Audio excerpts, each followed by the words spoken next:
Loan নিয়েছেন, এখন case হয়ে গেছে, লোন নেওয়ার পর একটা কমপ্লেন হয়ে গেছে, আপনার কাছে নোটিশ গেছে, সেই নোটিশ নিয়ে একটা অ্যাডভোকেট উকিল বাবুর সাথে যোগাযোগ করবেন।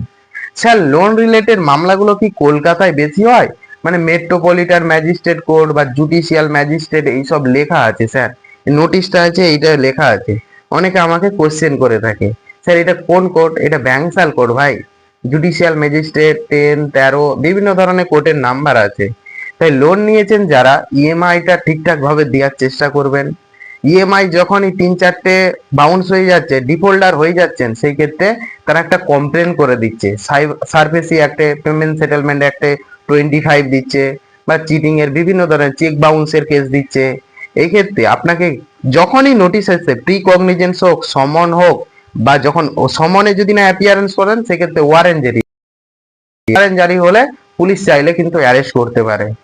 তাই যদি নোটিশ আসে, একটা উকিলবাবুর সাথে পরামর্শ করবেন।